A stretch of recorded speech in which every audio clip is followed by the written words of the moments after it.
Olá, eu sou Igor, sou médico urologista e hoje eu vou falar com vocês sobre o PSA. Vou falar tudo que você precisa saber. Se você gosta desse tipo de conteúdo, se inscreve, compartilha, comenta, curte, enfim. PSA. O PSA é uma sigla para uma proteína que a próstata produz. Chama antígeno prostático específico. É a sigla em inglês para esse nome. Ela é produzida pela próstata, um pouco pelas vesículas seminais e ela é usada por ela para ajudar a liquefazer o esperma, é um anticoagulante. Se você medir a quantidade de PSA no sêmen, vai dar mais de 100 mil nanogramas por ml. E o que acontece é que um pouco desse PSA acaba extravasando e caindo na corrente sanguínea e a gente consegue medir. Então, se no ejaculado tem 100 mil nanogramas por ml, no sangue tem 0, 1, 2, 3, 4 nanogramas por ml. Então, é uma fração ínfima do que é produzido, acaba caindo na corrente sanguínea e a gente consegue medir isso. O PSA, então, essa proteína produzida pela próstata, ajuda a entender melhor a saúde da próstata. Então ela está relacionada, por exemplo, a doenças da próstata. Se a próstata aumenta de tamanho, a gente pode ter um PSA aumentado. E aí, às vezes, ela aumenta de forma benigna, às vezes de forma maligna.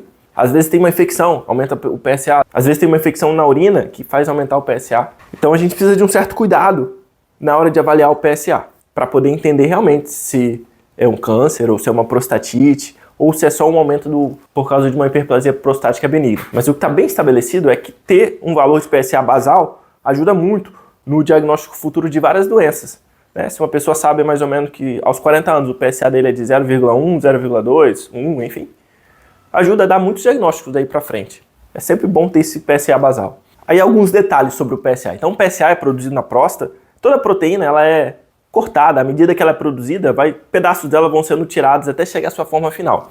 Dentro do sangue também, a maior parte das proteínas, hormônios, ele é carreado por proteínas. Uma parte deles está carreado por proteínas, uma parte está carreada, circula livre. Então no PSA, por exemplo, a gente, na maioria dos exames, dependendo do valor, você tem o valor do PSA total e o valor do PSA livre. O que isso quer dizer? O PSA total é todo o PSA que a gente consegue medir no sangue. E o PSA livre é aquele PSA que não está ligado à proteína.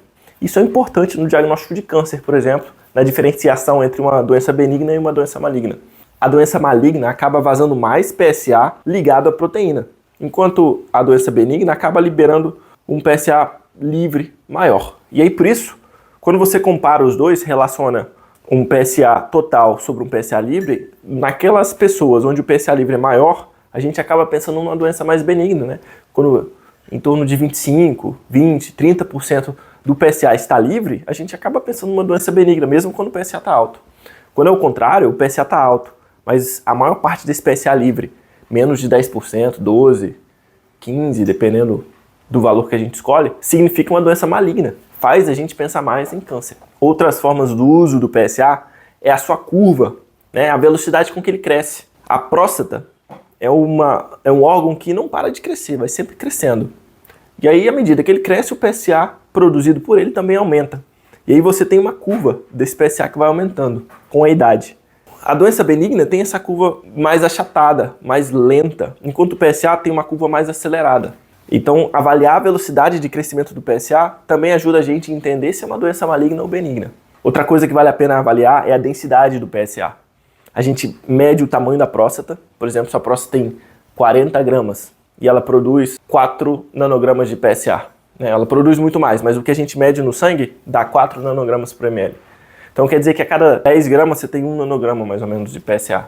Então quer dizer que você tem, a cada 10 gramas de próstata você tem 1 nanograma de PSA. Isso se chama densidade de PSA. Então, se a gente tem uma próstata muito pequena, mas produzindo muito PSA, a gente pensa também numa doença maligna. A gente tem valores para isso, 0,10, 0,15 mais ou menos. Se é uma próstata com 20 gramas, mas um PSA muito alto, a gente pensa numa doença maligna. Agora, tem pessoas que têm próstatas de 100 gramas, 150 gramas, e aí vai ter o PSA grande mesmo. Então, esse é um outro fator que a gente usa para avaliar se esse PSA que está aumentado está relacionado ao câncer de próstata. Outra coisa importante para saber na hora de decidir se a gente vai prosseguir no diagnóstico de um câncer de próstata pelo valor do PSA é como ele foi coletado. Então, é muito comum você chegar no médico, ver o PSA aumentado e aí ele fala assim, não, vamos repetir esse PSA. PET, mas dessa vez com um pouco mais de atenção na forma como foi coletado. Por exemplo, evitar andar de bicicleta, ficar pelo menos uns 3 dias sem ejacular, não andar de cavalo, exercícios muito vigorosos, andar de moto. Todas essas coisas podem aumentar o PSA e acaba alterando o exame. Então, se fez o exame alterado, a gente avalia. Será que foi uma infecção de urina? Será que foi uma prostatite? Se for, a gente trata antes de pedir um exame novo. Ou então, a gente orienta sobre como coletar esse exame. Por que eu estou falando tudo isso? Porque o PSA foi determinante na redução da mortalidade do câncer de próstata. Então, à medida que foi descoberto, em 1980 mais ou menos, a mortalidade do câncer de próstata caiu bastante. Isso é excelente. Mas surgiram outros problemas. E isso está basicamente, esses problemas estão relacionados à forma como a gente interpreta esse PSA. Teve um período onde a gente viu um PSA acima de tal valor, fazia biópsia. E a gente acabou vendo que acabava indicando biópsia para gente que estava com um PSA aumentado por outras razões, que não precisava de indicar biópsia.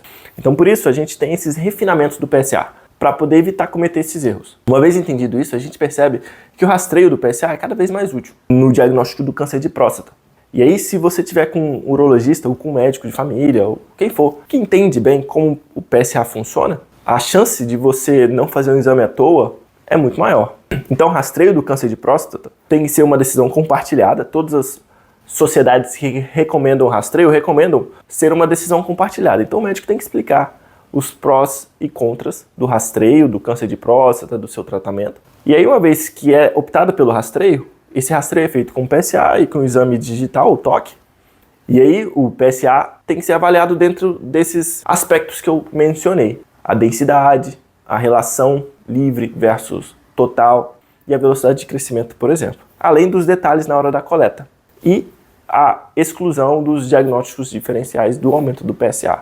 Se isso for bem feito, não tem erro. O rastreio do PSA, o rastreio do câncer de próstata com PSA e o exame digital é uma excelente forma de diagnosticar precocemente o câncer de próstata, que é um dos cânceres que mais matam o homem, tanto no mundo quanto no Brasil. Então, se existe dúvida se esse PSA aumentado tem indicação de biópsia, você pode recorrer a alguns outros exames laboratoriais, que ainda variam quanto à disponibilidade no Brasil, mas um bom exame é o exame de ressonância, que ajuda bastante a entender o risco que você tem de ser câncer de próstata, ajuda a direcionar a biópsia.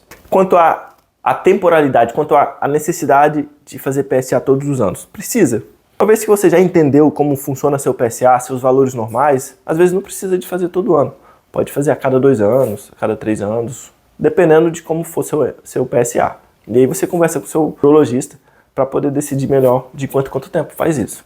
Então se você gostou, não deixe de curtir, deixe o seu like e um abraço para todo mundo.